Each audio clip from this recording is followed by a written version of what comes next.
শিল্পাঞ্চল আশুলিয়ার ভাদাইল বাজারে নিত্য প্রয়োজনীয় শাকসবজির দাম অস্বাভাবিকভাবে বেড়ে যাওয়ার চরম বিপাকে পড়েছেন সাধারণ খেটে খাওয়া মানুষ। বিশেষ করে পোশাক শ্রমিক, দিনমজুর ও রিকশা চালকদের সংসার চালাতে হিমশিম খেতে হচ্ছে। অতিরিক্ত দামের কারণে পুষ্টিকর খাবার তো দূরের কথা, অনেক নিম্ন আয়ের মানুষের জন্য প্রতিদিনের ডাল ভাত জোগাড় করাই কঠিন হয়ে পড়েছে। আশুলিয়া থেকে আমাদের স্টাফ রিপোর্টার মোহাম্মদ নাসিম খান জানান, ভাদাইল বাজার ঘুরে দেখা গেছে কাঁচা বাজারের প্রায় প্রতিটি পণ্যের দামই চড়া। মানভেদে প্রতি কেজি বেগুন বিক্রি হচ্ছে 60 থেকে 80 টাকা, পটল 50 থেকে 60 টাকা, করলা 70 থেকে 80 টাকা, ঢেঁড়স ও ধুন্দুল 50 থেকে 60 টাকা এবং বরবটি ও কচুরলতি 80 থেকে 90 টাকা কেজি দরে বিক্রি হচ্ছে। কাঁচামরিচের দামও বেড়েছে উল্লেখযোগ্যভাবে, প্রতি কেজি বিক্রি হচ্ছে প্রায় 320 থেকে 400 টাকা পর্যন্ত। ফলে স্বল্প আয়ের মানুষের প্রতিদিনের খাদ্য তালিকা থেকে শাকসবজি বাদ পড়ার আশঙ্কা দেখা দিয়েছে।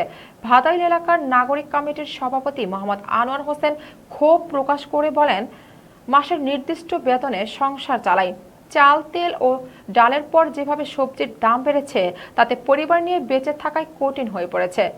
একদিকে নিত্য প্রয়োজনীয় পণ্যের চড়া দাম, অন্যদিকে বাসা ভাড়া ও অন্যান্য খরচ সহ সব মিলিয়ে শাকসবজি কেনা এখন আমাদের জন্য বিলাসিতা হয়ে দাঁড়িয়েছে।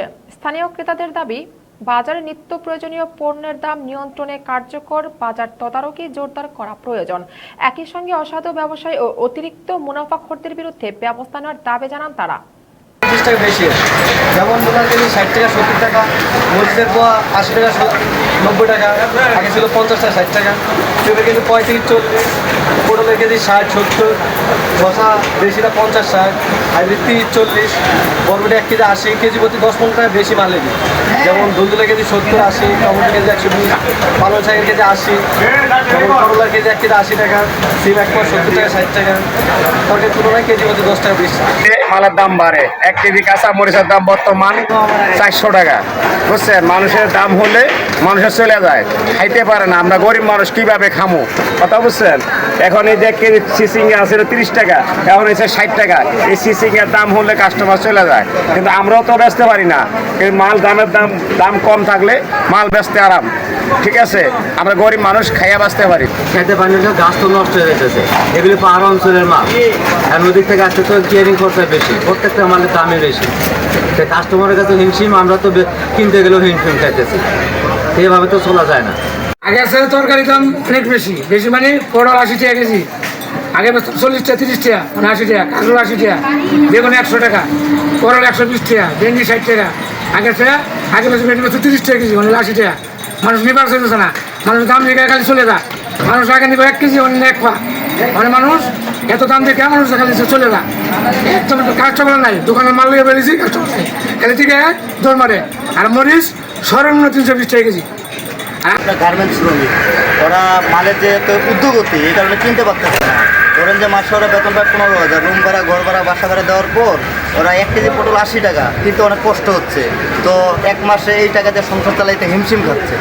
সে কারণেই মনে করেন যে যদি এই মালের উদ্যোগতির থেকে একটু যদি কমতো তো আমাদেরও ভালো হইতো, ক্রেতাদেরও ভালো হইতো। এই কারণেই মনে করেন যে আমরা একটু কষ্টে আছি, বেচা কিনা নাই, মাল আনতেছি 20,000 টাকার, বেচতেছি 10,000 টাকা, আরও 10,000 টাকা ঘাটতি। আমরাও চলতে পারতেছি না, ওরাও চলতে পারতেছে না। মালের বাজার যদি কম থাকতো তো আমাদেরও কিছু আয় হইতো, ওরাও কিনতে পারতো, সবাই পরিবার নিয়ে ওরা সুখে থাকতে পারতো। এই কারণে আমরা অনেক কষ্টে আছি। বাজারের যে পরিস্থিতি, এই পরিস্থিতিতে আমাদের এই সাভারের শিল্প অঞ্চলের যে গার্মেন্টসে খেটে খাওয়া মানুষ আছে, তাদের পক্ষে বাজারের এই কাঁচামাল এসব কিনে খাওয়াটা দুঃসাধ্য বিষয় হয়ে দাঁড়াচ্ছে। আমার মতে আমাদের বাংলাদেশ সরকারের মনিটরিং ব্যবস্থাটা চালু করা উচিত। আর ওনারা যদি আমাদের এই বাজারের কাঁচামালের মনিটরিংটা চালু করেন, তাহলে হয়তোবা এর দামটা কিছুটা নিয়ন্ত্রণে চলে আসবে, যার ফলে সাধারণ মানুষ এসব তাদের ক্রয় ক্ষমতার মধ্যে চলে আসবে।